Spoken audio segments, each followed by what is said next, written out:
والظ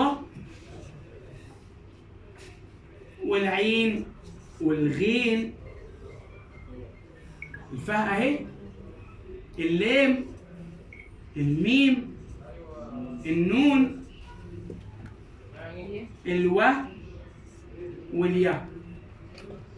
طب الهمزة قال لك الهمزة لا مهموس ولا مجهور. لا مهموس ايه؟ اللي يقول لحضرتك ان الثنايا الصوتية الاثنين بيتطابقوا مع بعض اثناء خروج الحرف، فهو ولا مجهور ولا مهموس اللي هو حرف الهمزة. تمام كده؟ وصلت؟ طيب هتفيدني في ايه ديت؟ هتفيدني في دي في اللدغات، في شواذ اللدغات، ان انا مش عارف اميز اللي هو ايه؟ ديك تيك. يا حبيبي ديك، لا تيك. توته، يا حبيبي دوده، توته. خلاص؟ لا ترس ديت كاف، ديت حاجه ثانيه. خلاص؟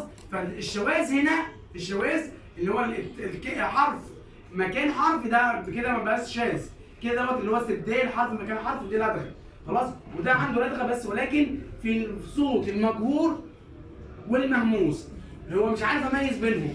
عشان كده واحنا دايما بنشتغل في الجلسات بنعتمد على التمييز السمعي. مش احنا لسه قايلين ان الادراك السمعي لصوت النفس من الحرف المهموس ده؟ انك انت هنا بتبدا تميز للطفل ما بين الصوت المجهور ان فيه اهتزاز، عشان كده دايما بتمسك ايده وترزعها فين؟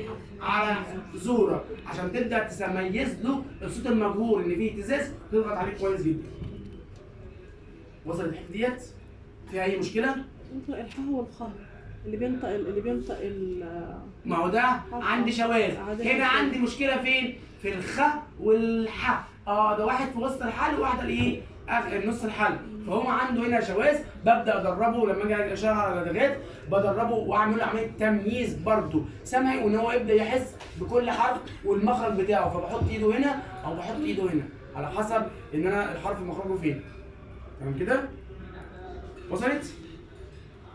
طبعا غير الغرغره والحاجات ديت لما اجي اشتغل على اللدغات ارجع اشرح اللدغات. هنا المهموس والمجهور عرفناه، عرفنا تميزهم.